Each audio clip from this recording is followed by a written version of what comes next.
In this episode, I'm going to be talking about 4 of the greatest movies ever made.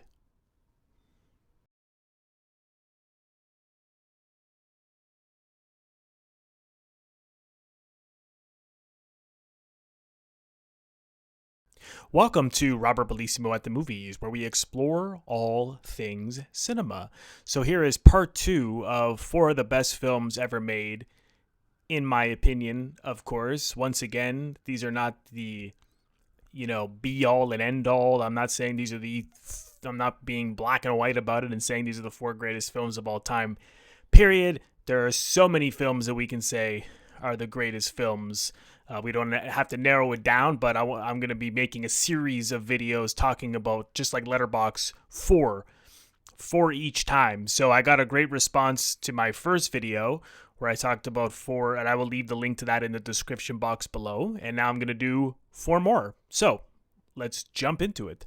First one on my list, The Godfather, 1972. This was directed by Francis Ford Coppola. He co-wrote the script with Mario Puzo. It was based on the book The Godfather by Mario Puzo. It starred Marlon Brando, Al Pacino, James Caan, Robert Duvall, Diane Keaton. You gotta love the cast of this one. Also, great supporting roles from Sterling Hayden, John Marley, Richard Conte. Talia Shire is also in it. John Cazale. It's incredible. The whole cast is incredible. The movie is incredible. It's one of my favorite films, of course. I'll read a brief synopsis, but this is another film that's hard to sum up. The aging patriarch of an organized crime dynasty transfers control of his clandestine empire to his reluctant son. Okay, so, and I've reviewed this film as well, so I'll leave the link in the description box where you can see my review. Again, not an easy film to sum up. It's, it's a 3-hour, is it exactly? Let me see what it says here on IMDb. Is it exact? 2 hours and 55 minutes. Okay, so we're just under 3 hours. Goes through many, many years, so it's a difficult film to sum up. This operatic saga drama. It's incredible filmmaking. But what I like so much about the film, if you're looking at it from the point of view of Michael Corleone, he is a man who basically is an outsider to his family. He went against the grain. He's a World War II veteran. And he was always been an outsider, never really fit in, never was really accepted for who he was. And then through that made him very insecure. And then after Don Corleone gets shot and nearly murdered, he feels, on the one hand, he feels obligated to take over the family, the crime family, for various reasons. On the one hand, obviously, Connie, a woman, because of the way it was structured, women obviously were not given a role like that in the crime family to be the head of the family. Unfortunately, it wouldn't happen for a woman. So she couldn't do it. Fredo, who John Cazale didn't have the brains for it. Then we had Sonny, who was too temperamental, and he later died, and of course he dies as well earlier in the film. So he couldn't do it. And then Tom Hagen was not a blood relative. He was a consigliere in the family. So he couldn't do it, and so Michael felt obligated to do it. He sort of felt that he was the only one who could do it. But on the other hand, he wanted to do it so he could be accepted by his father, to be closer to his father, to be closer to his family, to feel as though he belonged and that he fit as best he could. So we really see that arc of the character from, Pacino played it so brilliantly when we see him with Diane Keaton at the wedding, and he's very much the outsider. He's much more he's much the best word that can come to my mind is softer, kinder with people. And then of course he changes, and then we really see that there's obviously evil that lives within him. And he becomes much colder in the second part of the film, and harsher, even with his own family members. And it's all about It's all about business, right? It's not personal, as one of the classic lines in the film. So certainly The Godfather makes my list. After that, 8.5, one of my favorite films, Federico Fellini. He wrote the screenplay. This is a long list. Let me get this list up here, which is common with a lot of my favorite Italian films. A lot of screenwriters. Story by Federico Fellini and Ennio Flaiano. I hope I have that right. Screenplay by Fellini, Tullio Pinelli, Ennio Flaiano, and Brunello Rondi. That starred the great Marcello Mastroanni, Claudia Cardinale, Anouk Aimee, Sandra Milo.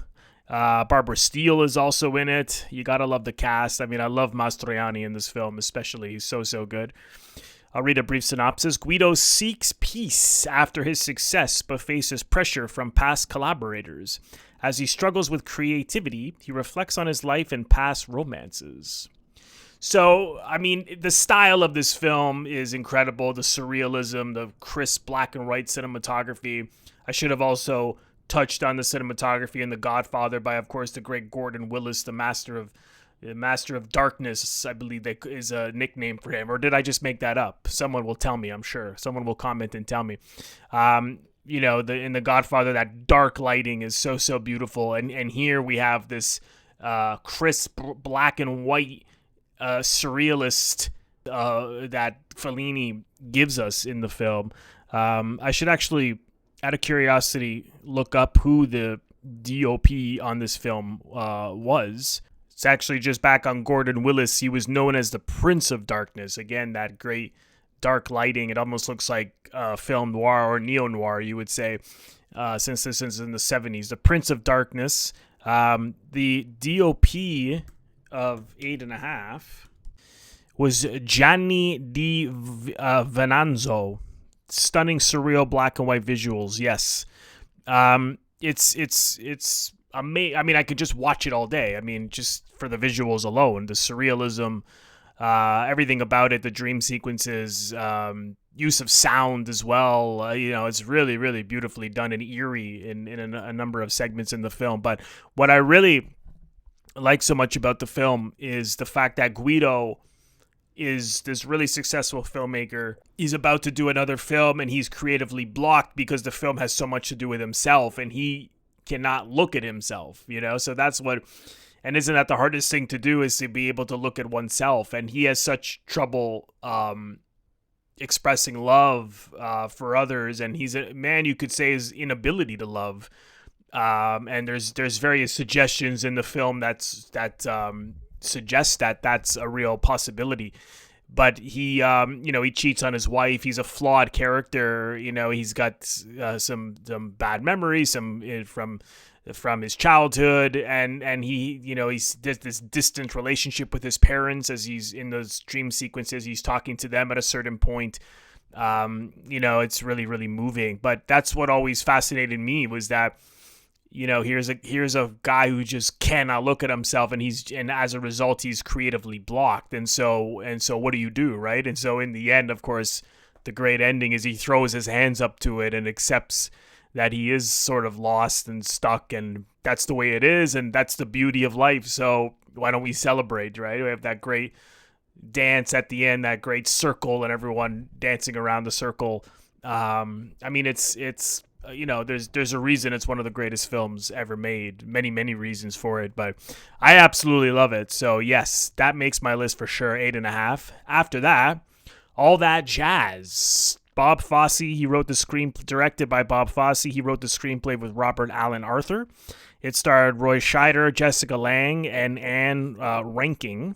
It also has a great performance by a really underrated actor, Cliff Gorman, who I really like.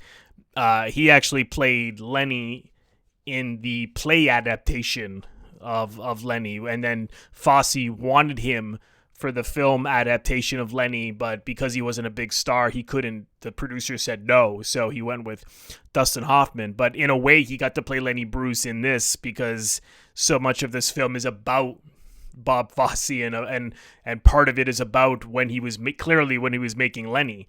But I mean, I love this movie. I'll read a brief synopsis. Director choreographer Bob Fosse tells his own life story as he details the sordid career of Joe Gideon, a womanizing, drug-using dancer. What I love about Fosse's films, and this film in particular, is that all of his main protagonists, they cannot live without being in show business. They need to be in show business or they can't function, and they're in the case of Joe Gideon, but there's consequences that come with that, and of course in his case it's health, and he suffers, and then of course he dies in the end, but he goes out in such a triumph with that great, even in death he's able to sing and dance, and make his way, shuffle off this mortal coil in such great fashion. And who does he see? A beautiful blonde, was Jessica Lange's character. This actually has a lot in common in some ways with 8.5, but I mean, I can watch it time and time again. Scheider is amazing in it. The style of the film, the editing. I actually got to interview Alan Heim.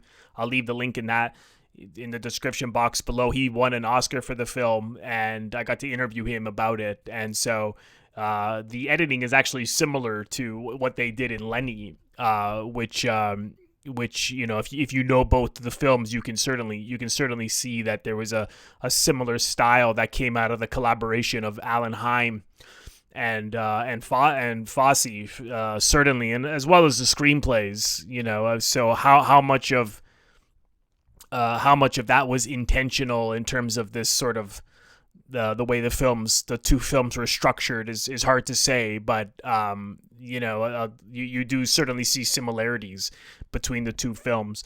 But that's what fascinates me, is just it's a man who just his relationships will be ruined, and all these things, bad things will happen. But he has to work all day and night and edit a movie constantly while he's rehearsing another musical, trying to put another musical up on Broadway, and that he is willing to suffer personally and again physically as in order to live that life. Is that great moment where he says, the line is something like, "Oh, some kind of a father I am," because he's sort of doesn't see his daughter as much. He's divorced. He lets her down because he has to work on the weekend, so he couldn't spend time with her.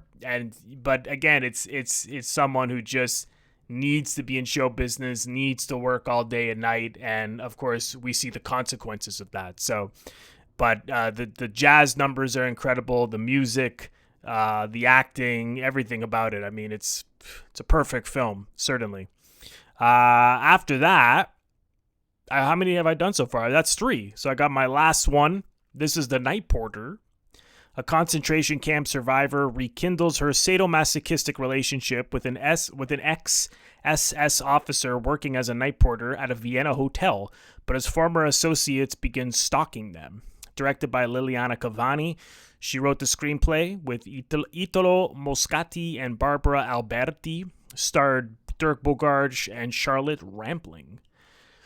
So this film, I've done a few videos on this film. It seems to be quite popular with my viewers. So it's a film that I remember I first saw it in 2011 when I lived in London at the BFI, and I didn't even know anything about it. Someone just suggested I go see it with them, a friend of mine, and we just went, and I was just floored. It's a really controversial film to this day, this relationship between, it's not only relationship but a sadomasochistic relationship between an SS officer and someone who was a concentration camp survivor. So an SS officer and a concentration camp survivor.